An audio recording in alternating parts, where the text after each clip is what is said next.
50 series of ఎపిసోడ్స్‌లో భాగంగా part 10 వచ్చేసి కీ పర్సన్స్ అపాయింట్‌మెంట్. సో, మనం ఇంతకు ముందు అర్జెంట్ ఆన్‌బోర్డింగ్ గురించి మాట్లాడుకున్నాం. మరి ఇప్పుడు ఈ కీ పర్సన్స్‌ని ఎలా అపాయింట్ చేసుకోవాలి? కీ పర్సన్స్ అంటేనమ్మా the persons who are directly report ఉంటే board of directors or managing director or business owner. Hmm. నా డైరెక్ట్ రిపోర్టీస్ అందరూ కీ రిపోర్ట్ చేస్తారు నా కంపెనీలో. హ్మ్. వీళ్ళని ఎందుకు జాగ్రత్తగా తీసుకోవాలంటే, ఇప్పుడు ఫస్ట్ విషయం ఏంటంటే గనక కీ పర్సన్ అయినా నార్మల్ పర్సన్ వీళ్ళు ఇంటర్వ్యూ ఎలా చేసేస్తారంటే 15 నిమిషాలు ఇంటర్వ్యూ చేసేసి 'సీతమ్మ వాకిట్లో సిరిమల్లె చెట్లు' హ్మ్. మహేష్ బాబుకి ఉద్యోగం ఇవ్వడం రిజెక్ట్ చేయడం అలాంటివి డిసైడ్ చేసేస్తారు. హ్మ్. యాక్చువల్లీ అది కాదమ్మా. మనకి ఇంటర్వ్యూ ప్రాసెస్ అనేది మనం వాళ్ళకి 2, 3 గంటలు ఉండేలా రమ్మని చెప్పాలి. ఎందుకంటే we have to screen them.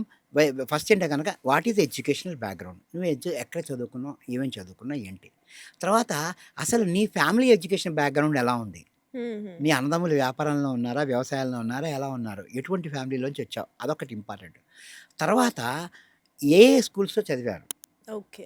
దాని తర్వాత అక్కడి నుంచి ఎడ్యుకేషన్ బ్యాక్‌గ్రౌండు, ఫ్యామిలీ బ్యాక్‌గ్రౌండ్ అయిపోయిన తర్వాత ఎక్స్‌పీరియన్స్ బ్యాక్‌గ్రౌండ్‌లో ఎలా ఎదిగారు? ఏమేమి అచీవ్‌మెంట్స్?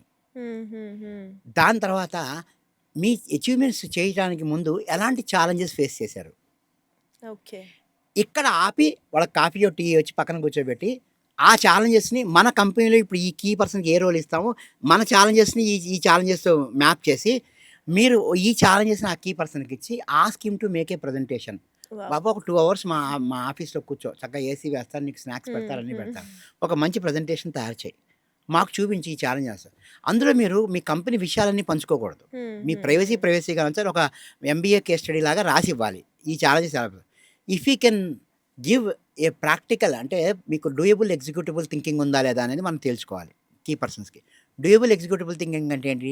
డూయబుల్ అంటే నేను చేయగలను. ఎగ్జిక్యూటిబుల్ అంటే ఇతరులతో చేయించగలను. హ్మ్. ఈ హ్మ్. హ్మ్. థింకింగ్ ఉందా అనేది ఎలా తెలుస్తుంది? ఆ ఛాలెంజెస్ మీద ప్రెజెంటేషన్ తయారు చేయాలి.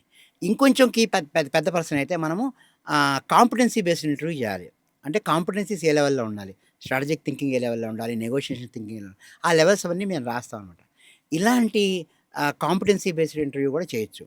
ఈ మెథడ్స్ ఏమీ ఫాలో అవ్వకుండా మనం డైరెక్ట్‌గా కీ పర్సన్‌ని తీసుకుంటే, అతను రేపు పొద్దున మన కంపెనీలో ఛాలెంజెస్ కనుక ఫేస్ చేయలేకపోతే ఎవరికి నష్టం? ఆబ్వియస్‌లీ ఎంటర్‌ప్రెన్యూర్స్‌కే నష్టం. Correct. And moreover yes. అస్తమాటు బాస్ మారుతుంటే కింద ఎంప్లాయీస్ కూడా డిసప్పాయింట్ అవుతారమ్మా. They will not be on the track. Yeah! So, key persons appointment విషయంలో తగిన జాగ్రత్తలు ఈ విధంగా తీసుకోవాలి. Okay. Thank you so much sir.